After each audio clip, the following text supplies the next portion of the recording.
Good afternoon, everyone.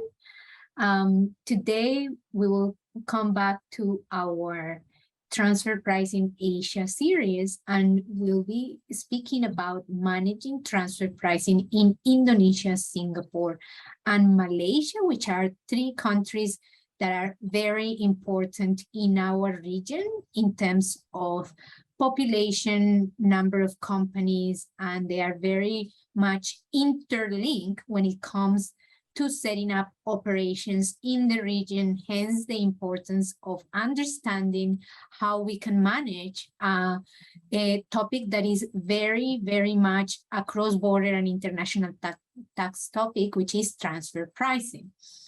Before we enter into the topic for today, let me just give a brief introduction about our firm and our presenters. So we specialize in advising multinational companies in the area of transfer pricing. We are three offices, one located in Australia and two subsidiaries in Singapore and Malaysia, from which we basically offer services to multinational groups in the Asia-Pacific region. Apart from that, we are also frequent contributor of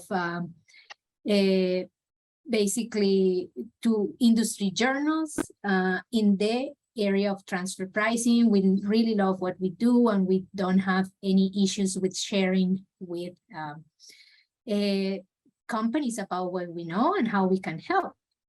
So with that, I will start introducing the presenters. So first of all, we have Chuan, who is our technical leader and director in Malaysia with more than 10 years of experience in transfer pricing advisory, apart from being a very experienced person in setting up transfer pricing practices from scratch. Before joining our firm, he was part of one of the mid-tier firms, leading mid-tier firms in Malaysia. Now we're fortunate enough to have him, and he is going to be near to 5 years, if I'm not mistaken.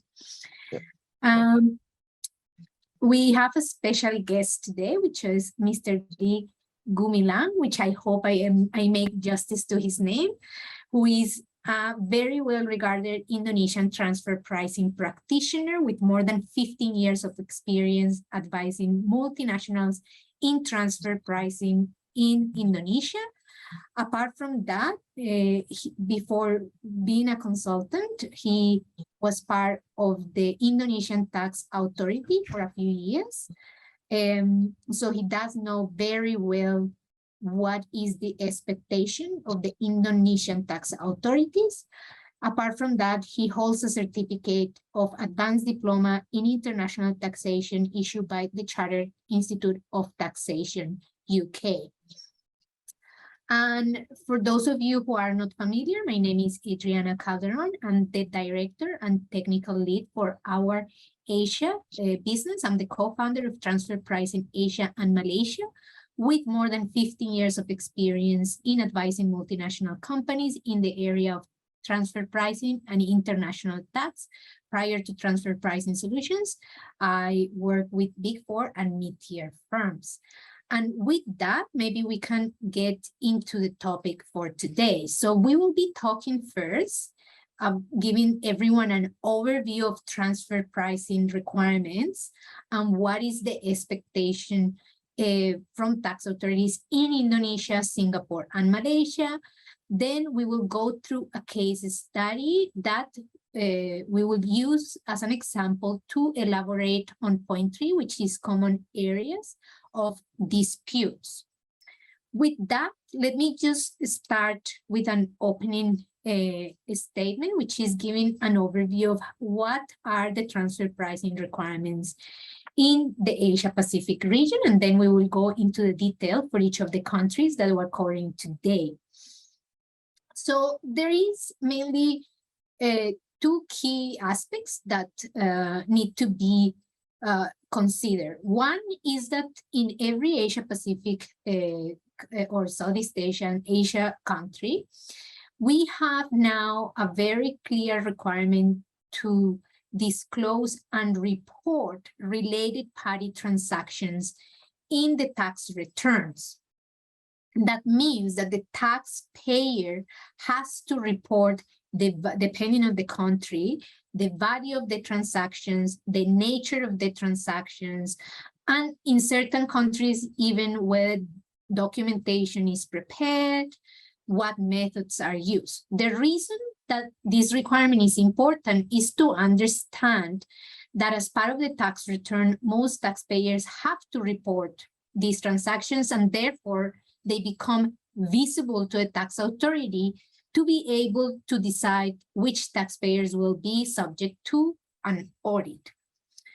The second very important requirement, which is goes hand in hand with the tax returns, is the fact that most taxpayers that have related party transactions will have to prepare TP documentation or transfer pricing documentation. This can be in the form of any of the following three or all of them, depending of the taxpayer. It could be that the taxpayer needs to prepare master file and local file, or it could be that the taxpayer has to prepare master file, local file, and country by country reporting. Master file and local file is what we know as transfer pricing documentation in the traditional sense. Country by country reporting is a set of tables that need to be reported to the tax authority for certain taxpayers. So regardless of the country, we will have different ways in which these requirements are applied.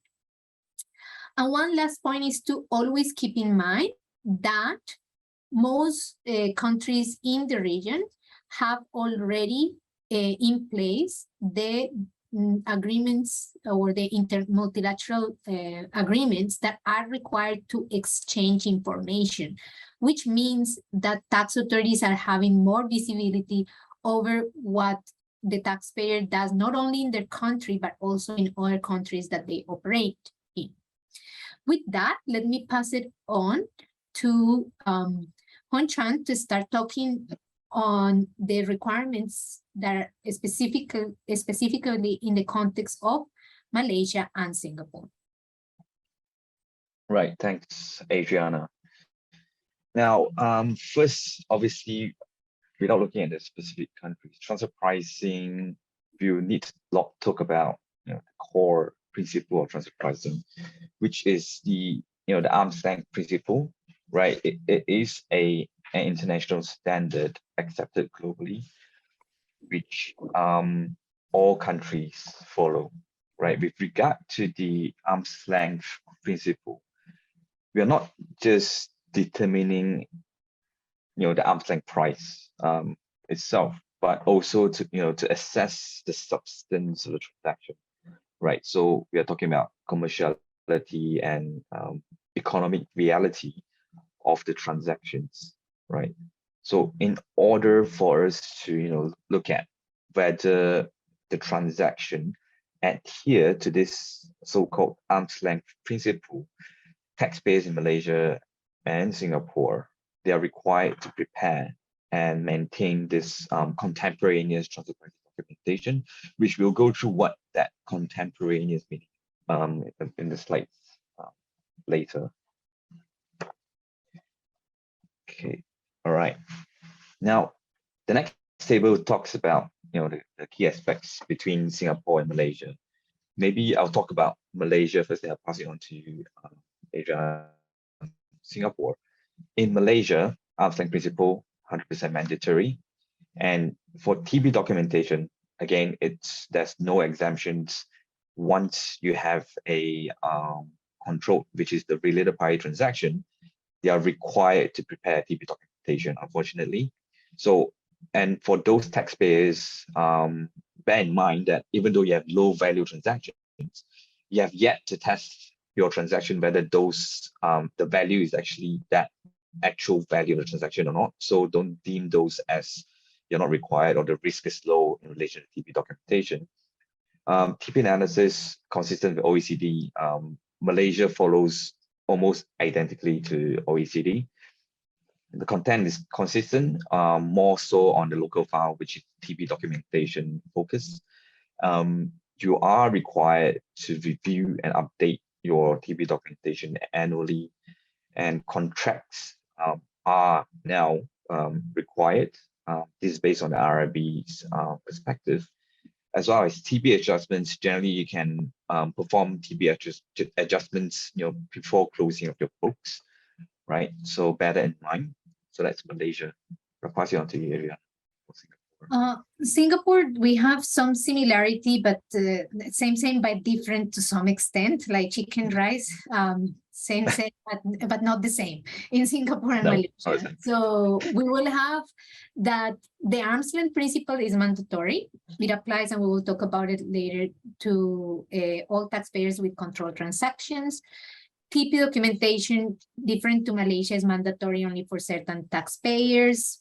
The content of the analysis are somewhat similar to OECD. There is some discrepancies in the content, and obviously to some extent in which methodologies are more likely to be accepted by IRAS. In the local documentation, we implemented and merged the master file and local file, so that's a bit different to Malaysia as well. We are required to update every year, but there is in Singapore something called simplify update versus full update. The e-tax guide doesn't talk about contracts per se, but it is understood that is required because it's one of the things that is always asked by the tax authority. And tax adjustments are possible, but the best time to do them is before closing the books. After closing the books, there is some mechanisms, but it's a bit difficult. What about from Indonesia point of view, Galih? What is the general view? Yes, okay, thank you, Adriana. Yeah, basically, the arm's length principle in Indonesia is the same as the other countries.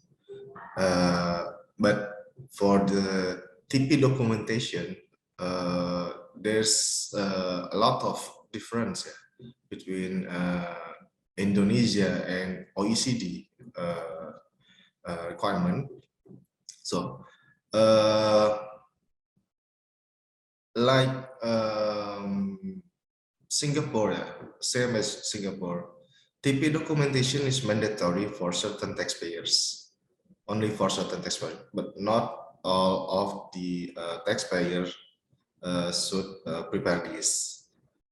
Yeah, only certain taxpayers. The analysis, of course, consistent with OECD, but the content for TP documentation. So in Indonesia, master file and local file is two separate documents, but it is one package.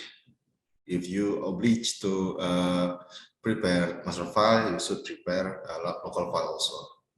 So Indonesia has transfer pricing documentation regulation that stipulate the content, the minimum content of local file and master file, and it is very comprehensive, and we should follow it. We have to follow it because this is the minimum information. So for the content, for updates, yes, Indonesia stipulate that the TP documentation should be updated every year. Contracts are required, yes, to some extent, but this is actually for mitigating the risk, because as we all know, this is the starting point for the analysis. Now, for TP adjustment, yes, Indonesia has it, but we should know there's a regulation in Indonesia, a new regulation actually.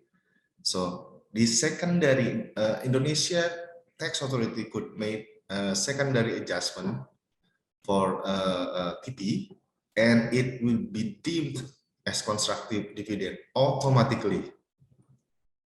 So after they adjust the transfer pricing, the primary transaction, the adjustment will be deemed as constructive dividend, and it will be subject to withholding tax as well. Yes. That's very interesting and quite a unique way of treating the TP adjustment. How about the definition of related party? Because what we have in Singapore and in Malaysia is that it's defined based either on management or ownership control. Yeah. Singapore doesn't have percentages definitions, whereas Malaysia, I think, Chuan, you can. 20%. Yeah. How much? 20% of the Yeah. Yeah. So what is the view in Indonesia, Galih? Okay, so the related party definition, actually, the previous regulation only stated 3 conditions, actually. The ownership, the shares, which is more than 25%, Indonesia 25%. The second one is control, and this is actually for the previous regulation didn't have any further explanation for previous regulation. And the third condition is family relationship, whether through blood or marriage. This is for individual. So the new regulation in 2020, Minister of Finance 22, explain further about control. And this is going to be expand the related party definition. So not only just by looking at the shares, but Indonesia could also define related party by following the control definition in new Minister of Finance regulation.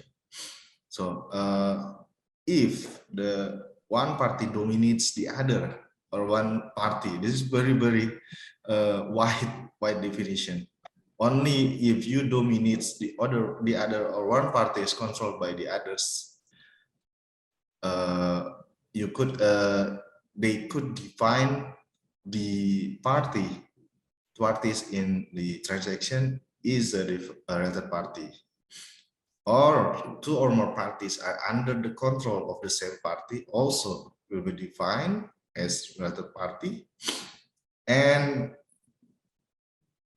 looking at the person at each of the entity, if there are same person directly or indirectly involved in managerial or operational, it could be defined as related party as well.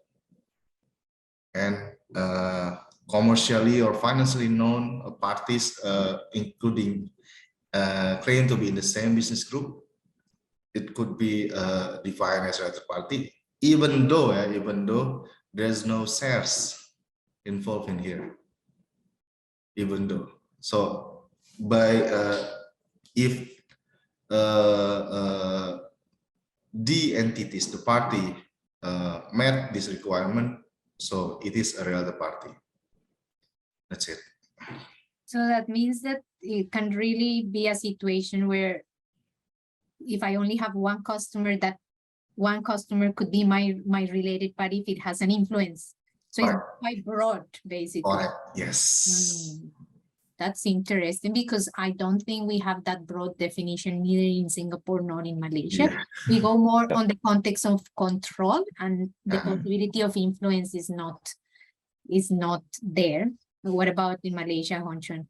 Yeah, it's the same. I think those are very interesting facts, which could change the dynamics of looking at related party transaction parties in Indonesia. Yeah. Risky. Let's talk about then in the context of who needs to prepare. And there is a question, but we will address it at the end. And by the way, anyone who has questions can put it in the Q&A chat. So let's start with Singapore, in Malaysia. What are the specific requirements and who needs to look into TPD? Yeah, as I mentioned earlier, so basically in Malaysia, taxpayers are required to prepare once you have control transaction The only difference is whether you're preparing a full or simplified one, right? So the full one is for taxpayers that have reached annual revenue of above 25 million and coupled with total controlled transactions of more than 15 million. So once you have these two combined, then you're required to prepare the full TP documentation. And obviously then the other one would be when you provide financial assistance above 15 million for non-financial institutions, then you need to prepare full TP documentation to actually cover this financial assistance separately. And then those that fall below, then you can opt to prepare TP documentation. Malaysia. So in Singapore, what we have is that it's mandatory for those taxpayers that have total revenue greater than 10 million. If that's the situation, then the company falls within mandatory documentation, and then it will have to look if any of the exemptions apply. For example, if the company has gross revenue consistently below 10 million, or if the company has certain transactions that are excluded, for one of them being, for example, domestic transactions where both parties are subject to the same tax rate. As I mentioned earlier, in Singapore, the master file and local file are merged in one, and the local file of Singapore needs to include both the master file and the local file. There is a question which someone was saying that in Singapore, only once every 3 years, the company has to update. That's actually not true. It's a very common misconception. Since year of assessment 2019, which is year end 2018, companies are required to review it and update every year. It's just that the update can be in 2 different ways, but the provision says that you have to prepare every year to support your tax return. And that's why it needs to be dated before lodging the tax return and sign-offs to be able to show to the tax authority that it is contemporaneous, and it has to be submitted upon request from IRS, but IRS will check always that the date and the time that it was finalized, it was at the time of the lodgement of the tax return. That's actually really important, because it's the way in which IRS will decide whether they accept it or not as contemporaneous and whether you get a fine or not. How about in Indonesia, Galih?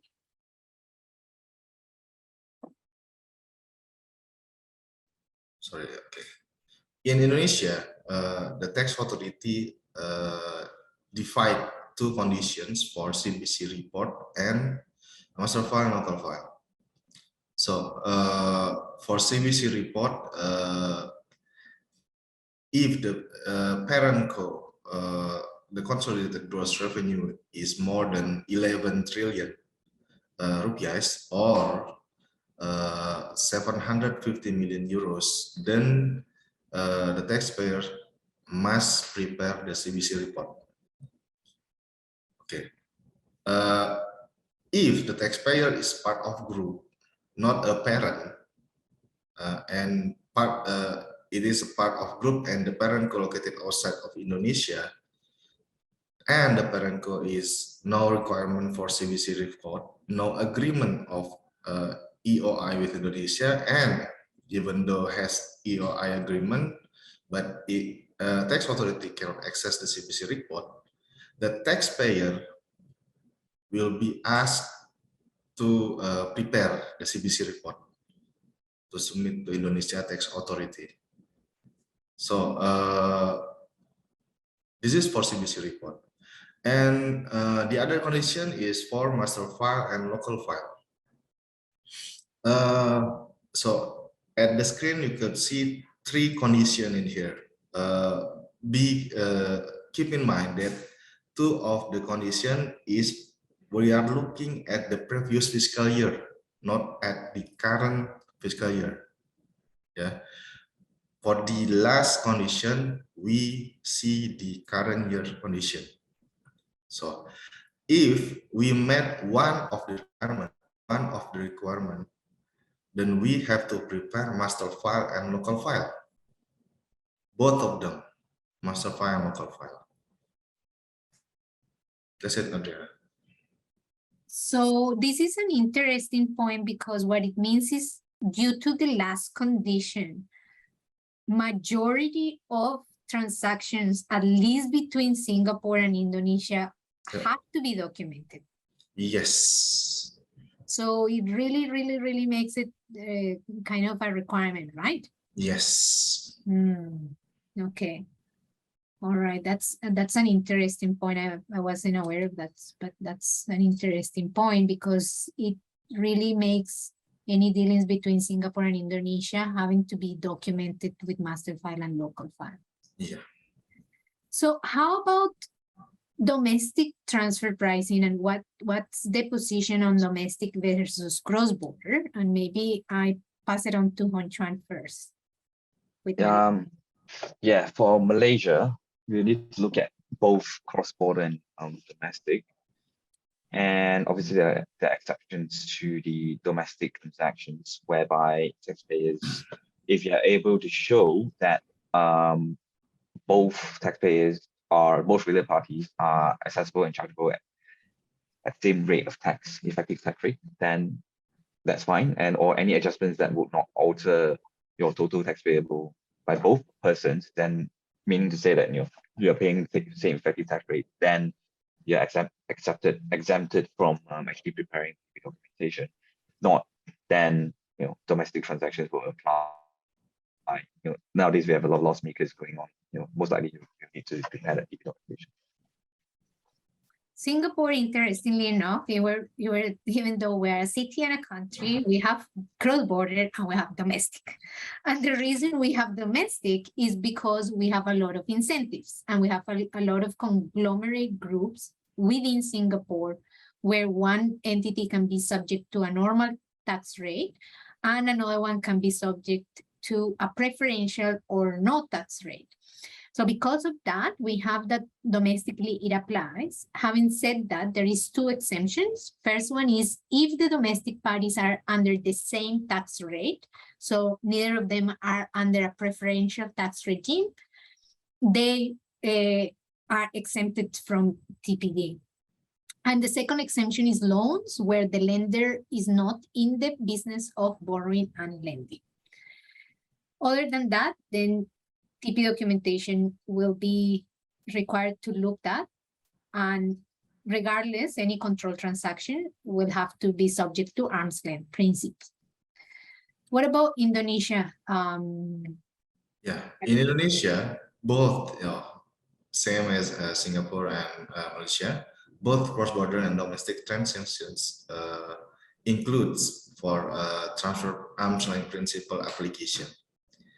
The exemptions apply if the domestic transaction is conducted between parties under the same tax rate. Only then, under the same tax rate, no need to prepare TP documentation. So that means, Galih, just a quick question here, because Indonesia is so big and it involves so many islands. Yes. Does that mean that there is a very high chance that if you have domestic between different regions, you still fall within tax, within TP? Yes. The tax rate here is not only statutory tax rate, but also effective tax rate. Oh, okay. That's interesting. Yeah. For those of you, I don't know how many islands that Indonesia has. There are a lot of them, right? It's 100 million people. So it's a huge country. So this is quite relevant actually for you in Indonesia. Let's talk about the timeline and what is the expectation from when it has to be ready and how does this practically is implemented in each of the countries. So you want to start with Malaysia? Yeah, as I mentioned earlier, you have to prove compliance, you need to maintain contemporaneous transfer pricing documentation. So contemporaneous here means, first of all, when you actually have wanting to set up a control transaction, right? So that's when you have your analysis done, you have your contracts being formalized, and then put in place and implemented. So that's meaning of contemporaneous. And then not latest by the end, by you launch your tax return, right? So when you launch your tax return under the Form C, then you have to actually declare, you still have to declare whether you have TB documentation in place, right? So that's very important indicator. So these two in itself will, define the contemporaneous position. Yeah. The same in Singapore in the sense that contemporaneous is accepted both if the analysis is performed at the time of setting the transaction or at the latest by lodgement of the tax return, which is why all the TP analysis need to be dated and signed off in Singapore, because IRS do focus a lot on this point. So the latest time is at the time of lodgement of the tax return. How about Indonesia? Like I know Indonesia has some differences here, but I let you go. Yeah. So in Indonesia, we call it semi-contemporaneous. So Indonesia stipulate that the data and information we use is the data and information available at the time of transaction. So the contemporaneous here is only at the setting, but they would not accept if we use data information at the time of submitting the tax return. Indonesia would not accept it, except CBCR. CBCR, we use data information available at the end of fiscal year. That's the difference, yeah.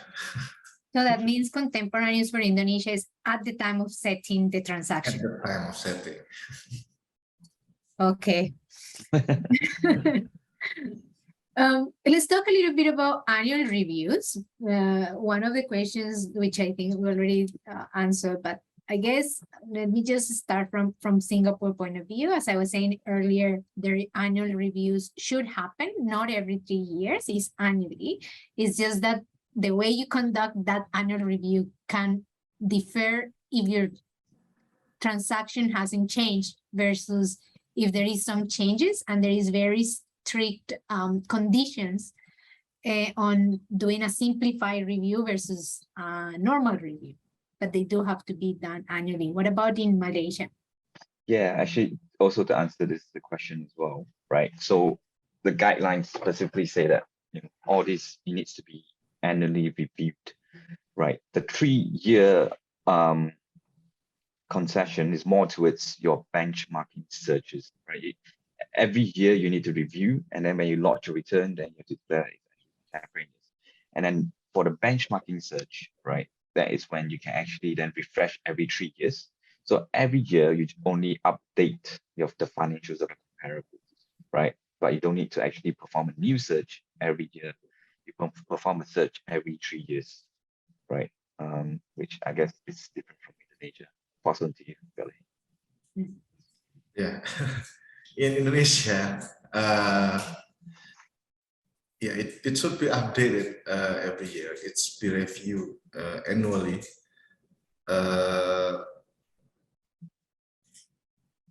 Including the benchmarking.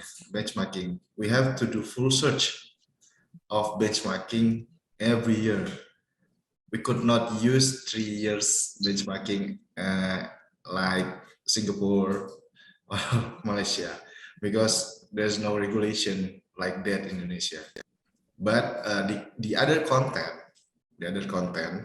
we could still use it if there's no change, but we have to make sure.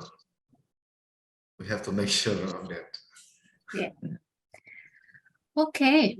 Let's talk about one interesting topic, but interesting in the sense that is there, but not so much there, which is safe harbors and indicative market price. So in Singapore, we have 2 market price, but they only apply in very particular circumstances. The first one is the possibility to use the indicative interest rate, which is published by IRAS every year in January. And that is meant to be used only for intercompany loans, which are not greater than 15 million. Now, in the context of Singapore, that is a very low threshold because Singapore is a financial center. So there is a lot of taxpayers with loans above 15 million. Nevertheless, this indicative market is there. And the other one, which I think is a little bit more beneficial to some extent, is the possibility to apply a 5% markup on total cost when a company has intragroup services that are categorized routine or non-core in nature. But it's good to make sure and understand that these are market prices that are only acceptable by IRAS. So you will always have to deal with the acceptability in the other country. What about Malaysia and Indonesia? Yeah, unfortunately not in Malaysia. I mean, that's routine services would be more applicable to Malaysian companies than Singaporean, I think. I wish we have them. And the IRB, the Malaysian tax authority, has indicated that they're looking into all this safe harbor to sort of be in line with OECD, because OECD have that routine service markup in place. So we're just waiting for the Malaysian tax authorities to have this in place. Indonesia. Yes, same as Indonesia. There's no safe harbor regulation in here. Interesting.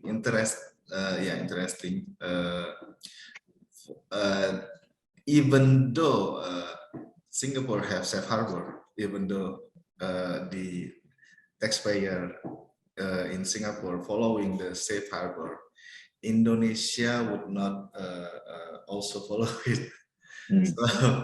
So, for example, for routine service, you could say that 5% markup on total cost is the safe harbor. But Indonesia, if the counterparty is Singapore, it is not automatically acceptable by Indonesia tax authority. The 5% markup, you must prepare the benchmarking report. Yeah, to prove to show that this is arm's length markup. Yeah, that is the limitation of safe harbor, that it only works in the country where the tax authority has published it, but it doesn't work in the country. So they sometimes can be a bit not that useful. So before we move into disputes, let's talk briefly on penalties. So what penalties do we have in Malaysia? Malaysia has some pretty hefty penalties. First up, new development is, if you fail to submit your TP documentation within 40 days, the rate is actually ranging from 20,000 to 100,000 and imprisonment, or both imprisonment after 6 months. So the key word is 14 days here. So the RRB expect you to have the TP documentation in place already, right? 14 days is, I think, maybe a fair few that is implemented by the tax authority, because normally it's 30 days, right? So 14 days is actually no way to actually prepare TP documentation sufficiently. And then the other penalties are when you're actually non-compliant with your principle, then obviously the additional tax payable, then your penalty ranges from 20 to 50%. Also depending on whether there's also another avenue, if you actually voluntarily disclose, the net penalty will be reduced to this certain extent. So if you voluntarily disclose, the penalty will be lower. And then lastly, surcharge of up to 5%. So this is also a new one where if you are loss making, you still have to pay upfront 5% surcharge first. Then when you dispute, then only you can get it back. Okay, so in Singapore, we have that, interestingly, the non-compliance just for not having contemporaneous documentation dated by the time you lodge a tax return. You have a fine of 10,000, but this fine operates for every year that you fail to have it. So for those who, for example, did it in year 1 and then expect 3 years down the track to look at it, but you were required to prepare it every year, the fine can be imposed for every year that you fail. So that that fine can go up to 2 years or 30 or 3 years to 30,000 if you miss more than 1 year, just for the non-compliance part. Then we have obviously the TP adjustment and the surcharge, which is 5% on every TP adjustment that IRAs impose, regardless of whether the TP adjustment results in tax payable. There is a possibility to remit or ask for remission of the surcharge if the company has a transfer pricing documentation in place, and it happens to be that it is a fair disagreement between the taxpayer and IRS that resulted in the TP adjustment. What about in Indonesia? Yeah, in Indonesia, in the non-compliance penalties, yeah. For first, the non-ex-ante approach, the semi-contemporaneous. If we not follow this regulation, we will deemed as non-arm's length, automatically deemed as non-arm's length, and the tax authority will try to apply the arm's length principle using the data available to them. So this is the ex officio approach. The other one is TP documentation. If the TP documentation delivered beyond the time period, this is for dispute process, yeah? Like audit, objection, appeal, litigation process. If the TP documentation delivered beyond the time period, the TP documentation will be not regarded. So, and same as before, the ex officio approach will be applied. And if there is no TP documentation, it will be deemed not fulfill the bookkeeping obligation related to transfer pricing. And also the ex officio approach will be applied. All of these non-compliance, the adjustment will be plus interest rate. And the interest rate is published by Ministry of Finance monthly. So every month the interest rate is different. The interest rate, the penalties. Okay. Yeah, this is this slide is pretty much the same as before. So the highlight here is if we fail to maintain TP documentation, the burden of proof is on the taxpayer. The taxpayer would have to demonstrate that the assessment made by DGT is incorrect, and it is very difficult in Indonesia. Oh, okay. So let's talk about as a last part for today on TP disputes, and for that, let's first talk in the context of a real case example, which is probably a good way to explain some of the disputes that could happen. So let's assume that we have a company that, or a group of companies that have, that are in the industry of software as a service. We kind of love that industry these days because it happens to be that everything is an app these days. So let's assume that we have a company A located in Singapore, and a company B located in Malaysia that provide or has R&D, product engineering, and provide technical services to company A. Let's assume that company A licenses the product or sells the product to all customers except customers located in Indonesia. Let's assume that company A also license the product to sell to Indonesian customers to a related party company D, who is the one who licensed the customers to Indonesia. We also have a company C located in Philippines, who is a shared service entity and provides services to company A and B. So a lot to debate and discuss. So for that, maybe let's use, which even though I'm going to maintain the other slide for the discussion, let's start talking first on each of these items, just to have a little bit of a framework on what can go wrong in these type of structures. So let's start first with structures with lack of commercial reality. What do you see, Chuan, with your transfer pricing eyes in here? Yeah, if you look at this, right, a lot of countries, so which means bear in mind that we have a lot of TP rules in place and local rules. Obviously, I'm going to talk about Malaysia for now. If you look at Malaysia, technical services, I mean, it's good to have company B doing all the smart things, R&D, product engineering.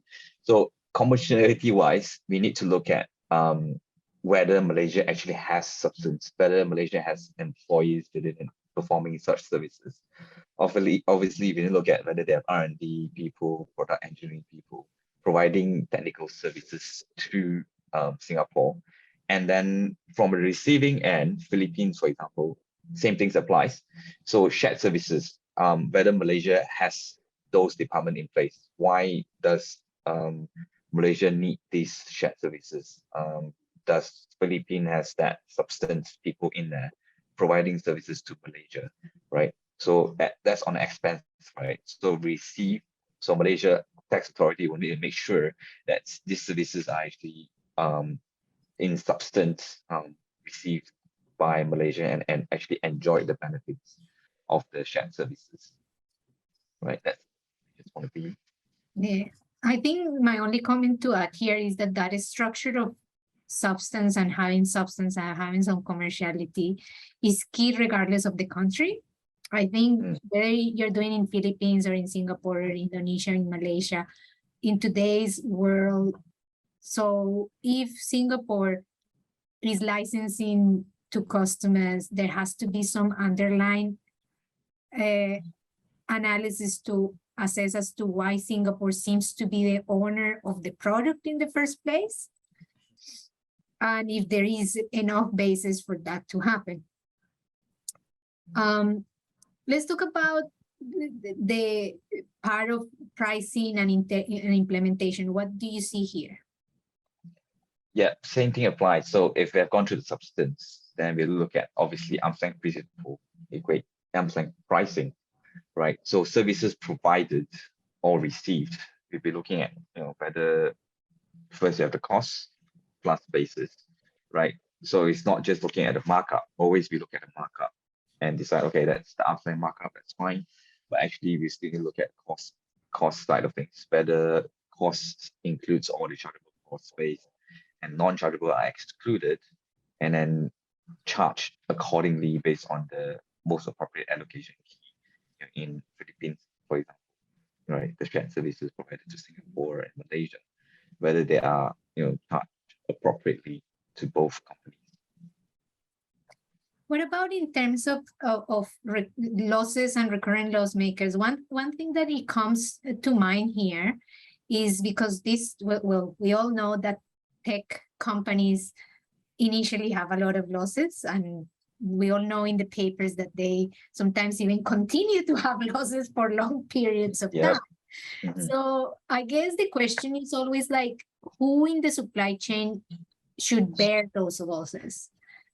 And is it company A as being maybe the owner of the product, or is it somewhere else?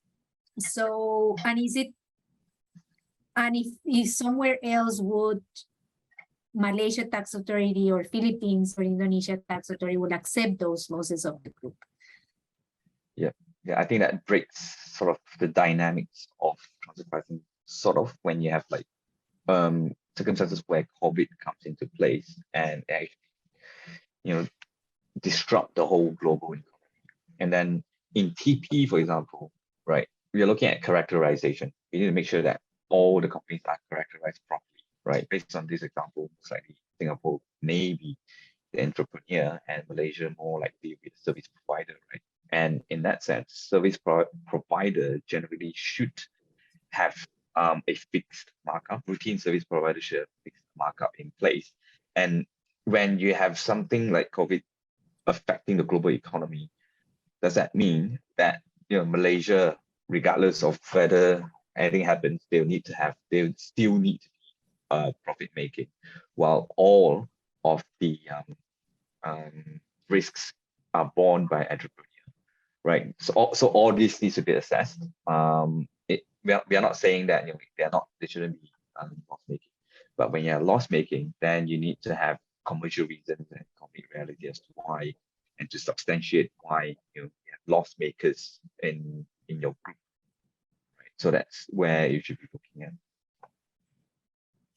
Maybe let's talk about comparables and secret comparables before we move on into some specific points on Indonesia before we open for questions. So I guess another common issue is, okay, what type of comparables do we use, who we are going to test, and does the tax authority has secret comparables? So maybe I go first with Singapore, that from Singapore point of view, if you're testing a Singapore taxpayer, strictly speaking, you should have local comparables, and if you don't, then you need to explain and expand and explain why would you use regional comparables. IRS generally doesn't have the practice of having secret comparables when coming to an audit. They will first assess the data that the taxpayer has, and then if they have a different view, they will be very clear on what is the set that they are coming with for having a different view. What about Malaysia and Indonesia? Yeah, in Malaysia, the Malaysian tax authority has strong preference in local comparables. It's almost like 80–90% you need to have local comparables in place, right? Because it's very hard to justify to the RIB. But if you have strong justification why you have included other jurisdictions, then you need to then provide that to the RIB. And in terms of secret comparables, based on my previous experience, RIB do have it, but based on the Q&A in the tax authority's website, they are saying that they have no secret comparables. But generally speaking, based on experience, they'll come in with their own set of comparables, and then that's where the justification lies. As to we look at their comparables, look at ours, and then justify why we are not able to use theirs. So basically, we have to prove that their comparables are not relevant to the specific circumstances. To you, Galih. What about in Indonesia? Yeah, in Like Indonesia. do you want to maybe start talking through this slide, and maybe in the context of this slide talking about the comparables? Yeah, okay. I think I will talk a little about the comparables. So in Indonesia, local comparables would be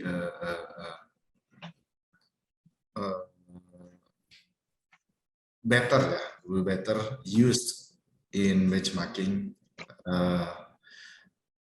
rather than non-local comparables. It is stipulated in the regulation about that. And for the secret comparable, Indonesia would not allow for secret comparable. Would not allow for secret comparable. Also for the scheme of the transaction, I would like to give one crucial thing in recent regulation about transfer pricing. Just a little, Adriana. So there's the comparability factors. One of comparability factors that we should consider when analyzing in terms of Indonesia. It is the market share. Mm-hmm. Yeah, Indonesia Tax Authority would consider this as a crucial thing, where like we see at the transaction, the license to sell at Indonesia. One of the important thing is market share. Indonesia would regard it as intangibles, maybe. Yeah, and we would regard the entities in Indonesia have more function asset and risk than a Singapore entity. Okay. We have to make sure about that. So this is this slide. Digitis is the way of Indonesia Tax Authority analyzing the transfer pricing. So this is the starting point for them. So they will ask the TP documentation first, of course. This is the starting point, and then they will confirm it at the corporate income tax return, namely the special attachment 3A or 3B. And also they will ask the audit report to check the financial performance and specific issues on audit report. And also they will not only looking at the documentation from the taxpayer, they will do research to other publicly available data to that affecting the transfer pricing. Okay, maybe next. Yes. And what are some of the risk factors and information? So this is the risk indicator published, issued by the head of tax office in tax department in Indonesia. So this is the red flag, maybe the red flag. If the taxpayer do this or met this requirement, the tax office would get to the taxpayer to confirm about this. This is the indicator, 7 indicator in here. Can I just ask a question? What does reinvoicing means in the second factor, economic value reinvoicing? Yeah, so there's no risk to the entity. So it kind of like intermediary company. Okay. Yeah, but the goods not directly to the customer, to maybe Indonesia entity or another entity, and the intermediary only receive the invoice. Yeah, the invoice only pass through. Oh, no flow of goods to the entity. Yeah, no flow of goods and no risk at all. oh, Yeah. all right. So maybe before we open for questions, just another couple of points on what are the another common transactions with disputes. So you want to talk about this slide? Yeah, just a quick explanation, Adriana. So in Indonesia, for service, royalty, and loan, the analysis has two stage of analysis. First is the preliminary stage, and the other main stage. Fail to do this, both of those stage would be deemed as non-arm's length automatically. So this preliminary stage is stipulated in the Ministry of Finance. For example, for loan, there's a specific requirement of loan characteristic. You have to meet this all requirement before you go to transfer pricing, common transfer pricing analysis. You have to make sure this preliminary stage passed before you go to main stage. Oh, okay. Yeah. Okay. So it's basically substance comes first, then price, kind of a thing. Yes. And let's finish with the dispute resolution, and then what do we have in different countries, which is somewhat similar, but it might have some difference in implementation. You want to start on Indonesia first? Okay. So in Indonesia, for dispute resolutions, actually there are three alternatives. First, domestic litigation approach, which is called objection, appeal, and something like that. The other one is MIP, the mutual agreement procedure, like we all have known about this, and also the APA. In Indonesia, this APA maybe same like other countries. In Indonesia, for APA, there's a kind of APA that the taxpayer make an agreement not involving the other country. So it only what is it? Unilateral, unilateral APA. So the agreement is only involving the Indonesian tax authority and also and the taxpayer. So they agree with that, and if they agreed, the tax office would not audit the taxpayer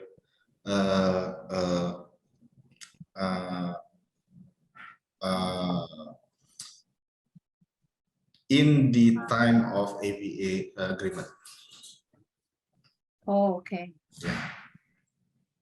And is there is it an avenue that is worth pursuing in Indonesia, like doing a unilateral APA? Pardon, come again? Sorry. Meaning, is it from a taxpayer point of view, is it a good avenue to find certainty? Like, meaning, is it a good option? Yeah. So in Singapore, we have this similar MIP and APA, but APAs, especially unilaterals, different to Indonesia, are not very common. You have to have a very compelling reason to convince IRS to agree on an APA that is unilateral, because their concern is that they agree to something that is not otherwise agreeable outside of Singapore. That's why they are more keen on bilateral. You also have the option of objections and appeal, but there is also one, I wouldn't call it resolution, but is an avenue of trying to resolve before you get an audit, which is doing retrospective adjustment or requesting for retrospective adjustment for prior years. What about Malaysia, Chuan? Very similar to Singapore, and APAs are actually quite rare. So as I mentioned earlier, same with Malaysia, where you really need to convince them why the APA is actually beneficial. And that, also looking at the MAP, which is the mutual agreement procedure, also is also going in line with APA as well. And similarly for Malaysia, we also have that not resolution as explained earlier, it's more towards that voluntary disclosure, where they come up, deal with Malaysian tax authorities, go through with them and tell them that you want to do a voluntary disclosure, and then you go through the process. So that's one of the avenues that we have. Okay, maybe with that we can open for questions. Few key takeaways while we see if anyone, please, if you have any questions, now is the time to post them. So Chuan.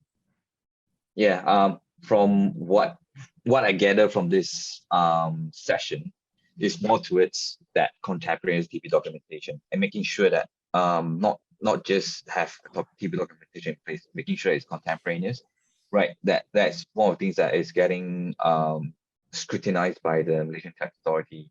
And obviously the open years here, it's in Malaysia, it's actually 7 years. I'm not sure about other countries. Are they 5 years? How many years can the tax authority go back in Indonesia, Galih? To audit? Oh, 5 years. Oh, okay. Yeah. Okay. We also have 5 years in Singapore, but I guess the takeaway is that the contemporaneous aspect can differ from country to country as well. And it seems like the common ground to be safe in any country is that it has to be done at the time that you do the transaction, really. Yeah. Yep. Just to be safe. Any other comments before we open for questions? There are quite a few.